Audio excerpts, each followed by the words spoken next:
നിങ്ങളെ ഈ വെക്കേഷൻ അവധിക്കാലത്ത് വെച്ചാലും കൂട്ടരും പോളി സഖാവും കൂട്ടരും നിങ്ങളെ ചിരിപ്പിക്കാനും അല്ലാതെ ചിന്തിപ്പിച്ച് ഞാൻ പറഞ്ഞില്ലേ താടി വളർത്തുന്നവർക്കൊന്നുമുള്ളൊരു സിനിമയല്ല ഇത്. നിങ്ങൾ അച്ഛൻ, അമ്മ, അനിയത്തി, അനിയന്മാർ, അമ്മൂമ്മ, അപ്പൂപ്പൻ, ആൻറ്റിമാർ, കസിൻസ്, അങ്ങനെ എല്ലാവർക്കും ഇപ്പോൾ വീട്ടിലെല്ലാവരും വരും, വെക്കേഷനാണ്, അവരെ കൂടെ ഒരു സിനിമയ്ക്ക് പോളിടെക്നിക്കിൽ പോകാമെന്ന് ധൈര്യമായിട്ട് നിങ്ങൾക്ക് പറയാവുന്നൊരു സിനിമയാണ്. ഞാൻ കണ്ട പോളിടെക്നിക് അഭിനയിച്ചതും ഡബ് ചെയ്ത സമയത്തും വരെ ഞാൻ കണ്ടിട്ടുണ്ട്. എനിക്ക് ഇതിൽ പൂർണ്ണമായ വിശ്വാസമുണ്ട്. പോളിടെക്നിക് ശരിക്കും ഒരു ഹ്യൂമർ ബേസ്ഡ് സിനിമയാണ്. ഒരു നാട്ടിൻപുറത്തെ ചെറിയ ചെറിയ തമാശകളും നാട്ടിൻപുറത്ത് നമ്മൾ കാണുന്ന രസകരമായ കഥാപാത്രങ്ങളും കഥാസന്ദർഭങ്ങളും കോർത്തിണക്കിയ ഒരു സിനിമയാണ്.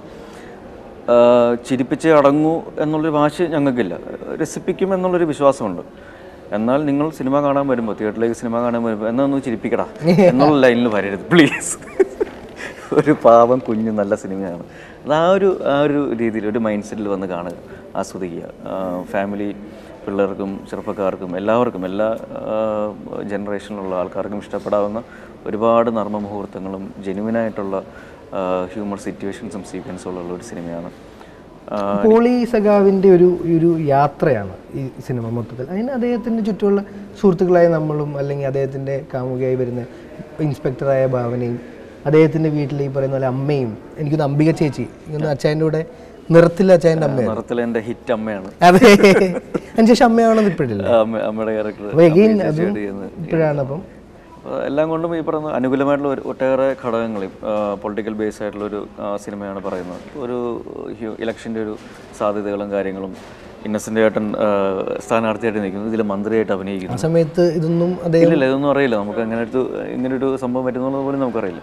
പക്ഷെ എല്ലാം ഓരോ നല്ല നിമിത്തങ്ങളായിട്ട് ഭവിക്കുന്നു, എല്ലാം നല്ലതാണ്. അച്ചായ, അപ്പോൾ ബിലേറ്റഡ് കൺഗ്രാറ്റ്സ് വേറെ കാര്യത്തിന്. അച്ചായൻ്റെയും ചേച്ചിയുടെയും 9th വെഡിങ് ആനിവേഴ്സറിയാണ്. ഞാൻ ബിജുവേട്ടൻ പറഞ്ഞ സമയത്ത് ലൊക്കേഷനിൽ നിന്ന് അറിഞ്ഞിരുന്നു.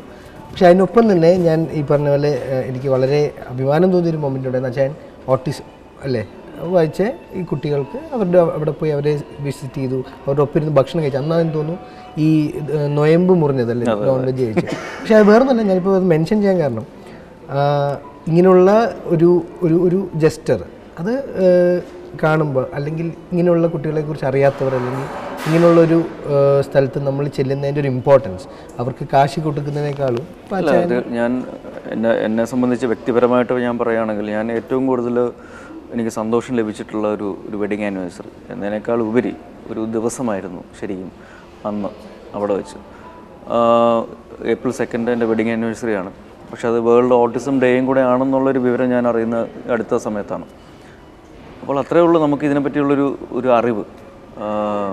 എന്താണ് ഓട്ടിസം, അല്ലെങ്കിൽ ആ പിള്ളേരുടെ എക്സെപ്ഷണൽ ടാലൻസ് എന്താണ്, സ്പെഷ്യാലിറ്റീസ് എന്താണ്, ഇതൊന്നും സാധാരണക്കാർക്ക് അറിയില്ല. സാധാരണക്കാരെന്ന് മാത്രമല്ല, വിദ്യാഭ്യാസമുള്ളവർക്ക് പോലും അറിയത്തില്ല ശരിക്കും ഒരു പരിധി വരെ. അപ്പോൾ ഈ ഒരു ഓട്ടിസം അല്ലെങ്കിൽ അങ്ങനത്തെ ഒരു എക്സെപ്ഷണലി ടാലൻ്റ് ആയിട്ടുള്ള പിള്ളേർക്ക് വേണ്ടി എന്തെങ്കിലും നല്ല കാര്യം ചെയ്യാൻ സാധിക്കുമെങ്കിൽ അത് മറ്റു പലർക്കും ഒരു പ്രചോദനമാകുമെങ്കിൽ അതാണ് എനിക്ക് കിട്ടുന്ന ഏറ്റവും വലിയൊരു വെഡിങ് ഗിഫ്റ്റ് എന്ന് പറയുന്നത്. അല്ല, അതല്ല, അത് അച്ഛൻ അത് അവിടെ പോയി നമ്മൾ ഫിനാൻഷ്യലി ഹെൽപ്പ് ചെയ്യുന്ന അല്ലേ, അങ്ങനെ ചെയ്യുന്ന ഒരുപാട്. പക്ഷെ അതിനേക്കാൾ ഉപരി ഞാൻ അവിടെ കണ്ട കാഴ്ചകൾ, ഇപ്പം അന്ന് പ്രോഗ്രാമിന് ഞാൻ തലേ ദിവസമാണ് ഞാൻ വിജയ് യേശുദാസിനോട് ജസ്റ്റ് പറഞ്ഞു, അങ്ങനെ നാളെ ഒരു ഫംഗ്ഷൻ ഉണ്ട്, വരികയാണെങ്കിൽ വളരെ കാഷ്വലായിട്ട് വിളിച്ചോളൂ. പക്ഷേ വിജയ് അപ്പം തന്നെ ഓക്കെ പറഞ്ഞ് വന്നു. വിജയ് യേശുദാസ് വന്നു, നമ്മുടെ ഗിർഗറി ABCDയിലെ ഗിർഗറി വന്നു, പ്രശാന്ത്, അങ്ങനെ കുറച്ച് വളരെ അടുത്ത സുഹൃത്തുക്കൾ അവിടെ ഉണ്ടായിരുന്നു. അവരെ ജോജു മാള വന്നു. അപ്പം അവിടെ പറഞ്ഞ പിള്ളേരുടെ പ്രോഗ്രാംസ് ഉണ്ടായിരുന്നു. അത് ചാനലിൽ കണ്ടു കഴിഞ്ഞിട്ട് കുറേ മാതാപിതാക്കൾ, ഈ പിള്ളേരുടെ മാതാപിതാക്കൾ എന്നെ വിളിച്ചു.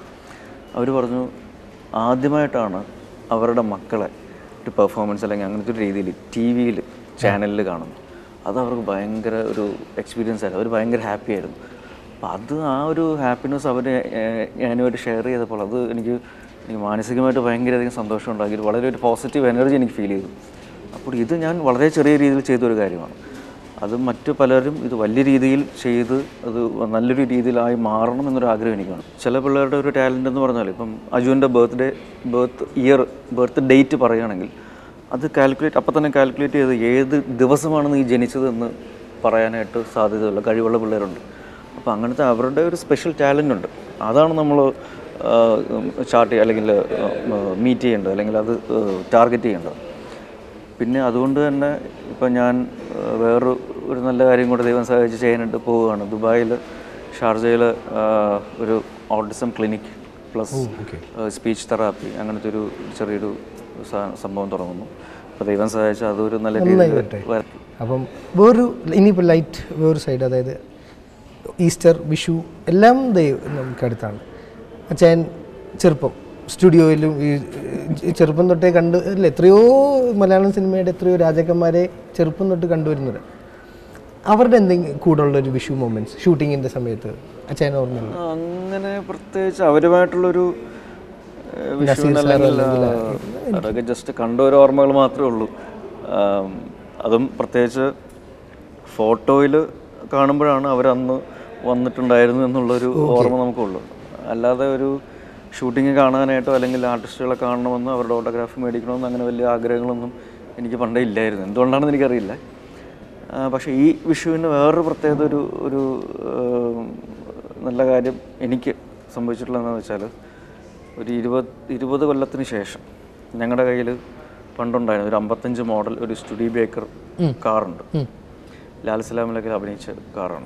ഗ്രാൻഡ് ഫാദറിൻ്റെ കാറായിരുന്നു. അപ്പൻ ഉപയോഗിച്ചിട്ടുണ്ട്, ഞാനും അതിൽ യാത്ര ചെയ്തിട്ടുണ്ട്. പക്ഷേ അത് കുറച്ച് നാൾ നമ്മുടെ കയ്യിലില്ലായിരുന്നു. അത് വീണ്ടും തിരിച്ചു വന്ന് കഴിഞ്ഞ വർഷം മേടിച്ചു. പക്ഷെ 1 വർഷം എടുത്തു അത് പണിത് റണ്ണിങ് കണ്ടീഷൻ. പക്ഷെ എന്നാലും അത് ഒരുപാട് ഓർമ്മകളുള്ള ഒരു അപ്പോൾ അത് റണ്ണിങ് കണ്ടീഷനാക്കി ഇപ്പോൾ ആലപ്പുഴ വീട്ടിൽ കൊണ്ട് വെച്ചിട്ടുണ്ട്. അപ്പോൾ അതൊരു ശരിക്കും പറഞ്ഞാൽ എനിക്ക് കിട്ടിയിട്ടുള്ള ഒരു വിഷു സമ്മാനമാണ്. ഒരു കുഴപ്പമേ ഉള്ളൂ. അതിൻ്റെ മൈലേജ് എത്രയാണെന്ന് ചോദിച്ചു കഴിഞ്ഞാൽ സ്റ്റാർട്ടാക്കാൻ 2 ലിറ്റർ പെട്രോൾ വേണം എന്നുള്ളതാണ് അതിൻ്റെ മൈലേജ്. കുഴപ്പമില്ല. അത് ഈ പറയുന്ന പോലെ ഒരു കുടുംബത്തിൻ്റെ അല്ലേ, വലിയൊരു തറവാടിൻ്റെ ഒരു സംഭവമല്ലേ. അപ്പോൾ അത് വീട്ടിൽ കൊണ്ടിട്ട് കഴിഞ്ഞപ്പോൾ ഒരുപാട് പഴയ ആൾക്കാർക്കൊക്കെ അത് ഭയങ്കരമായിട്ട് അത് നൊസ്റ്റാൾജിയ ഫീൽ ചെയ്തവർ കാണാൻ വന്നു, ഓടിക്കാൻ വന്നു. അപ്പൻ്റെ പഴയ സുഹൃത്തുക്കൾ, ആലപ്പുഴയിലുള്ള പഴയ ഉദയെ സ്നേഹിക്കുന്ന ആൾക്കാരൊക്കെ വന്നിട്ട് അവരൊക്കെ ഭയങ്കര സന്തോഷത്തോടെ സംസാരിച്ചതൊക്കെ. അപ്പോൾ അതൊക്കെ ഓരോ അനുഗ്രഹങ്ങളായിട്ട് ഒരു ബ്ലെസ്സിങ്സ് ആയിട്ട് ഞാൻ കരുതുന്നു. അപ്പോൾ ഇനി അച്ഛൻ ഒരു ദിവസം ഉദയയുടെ ബാനറിൽ ഒരു സിനിമ, അപ്പോൾ അതിലൊരു വേഷം ചെയ്യാൻ ഇതെങ്ങനെ? ഉദയയുടെ ബാനറിൽ ഒരു സിനിമ ചെയ്യുക എന്ന് പറയുമ്പോൾ അത് ഡയറക്ടറിനാണ് ഫുൾ ഫ്രീഡം കൊടുത്തിരിക്കുന്നത്. ഞാൻ തന്നെ ഉണ്ടാവുമോ എന്നുള്ള ഡയറക്ടർ തീരുമാനിക്കണം. എന്നിട്ട് നിൻ്റെ കാര്യം പരിഗണിക്കുക. ഇല്ല, ഈ മണിക്കുട്ടൻ്റെ ഒരു ജസ്റ്റ് ഉണ്ട്. അതായത് മണിക്കുട്ടൻ ഇതേപോലെ ഇപ്പോൾ ഭാവന ഡോക്ടർ ലവനോട് സമയത്തുണ്ട്. ഏത് പടത്തിലാണ് ഇപ്പം ഞാനിപ്പം മറ്റേ 20 കണ്ട നീ കാലൊക്കെ എന്തിങ്ങനെ സൂക്ഷിക്കാം. അതുപോലെ നല്ല ചെരുപ്പാട്ടോ. താങ്ക്സ്. ഷർട്ടൊക്കെ കൊള്ളാം. വേണോ? അപ്പോൾ ഏതായാലും ഇതേപോലെ തന്നെയായിരുന്നു നമ്മൾ ഇപ്പോൾ അച്ചായനോടൊപ്പം ഇങ്ങനെ സംസാരിക്കാൻ പറ്റുന്ന പറഞ്ഞാൽ അച്ചായൻ തന്നൊരു സ്പേസ് ഓഫ് കംഫർട്ട് സോൺ തന്നെയാണ്. അത് പോളിടെക്നിക്കിൽ നമ്മൾ അഭിനയിക്കുമ്പോഴും കിട്ടിയിട്ടുണ്ടെന്നാണ് നമ്മുടെ വിശ്വാസം. അത് നിങ്ങളിലോട്ടും എത്താൻ ദൈവം ഞങ്ങളെ അനുഗ്രഹിക്കട്ടെ. നിങ്ങൾ കണ്ട് എൻജോയ് ചെയ്യട്ടെ. ഇനി കാണാത്തവർക്ക് പോയി കാണുക. എത്രയും പെട്ടെന്ന് വെക്കേഷൻ 60 ദിവസമുണ്ട്. ഈസ്റ്ററിനും നിങ്ങളെല്ലാവരും വീണ്ടും ഒന്നുകൂടെ പോയി കണ്ടോളൂ. അപ്പോൾ ഈ വിഷുക്കാലത്ത്, ഈ ഈസ്റ്റർ അവധിക്കാലത്ത്, വേനൽ അവധിക്കാലത്ത് കുട്ടികൾക്കും മുതിർന്നവർക്കും കുടുംബ പ്രേക്ഷകർക്കും എല്ലാം ഏറ്റവും നല്ലൊരു വിഷു സമ്മാനം അല്ലെങ്കിൽ ഈസ്റ്റർ സമ്മാനമായിട്ട്, ഈസ്റ്റർ വിരുന്നായിട്ട് പോളിടെക്നിക്ക് മാറട്ടെ എന്ന് ആഗ്രഹിക്കുന്നു. അത് നിങ്ങൾ ആ ഒരു ആഗ്രഹം സഫലീകരിക്കും എന്നുള്ളൊരു വിശ്വാസത്തോടു കൂടി എല്ലാവർക്കും എല്ലാവിധ ആശംസകളും. നന്ദി. പോളി സഖാവാം, ധീര സഖാവേ.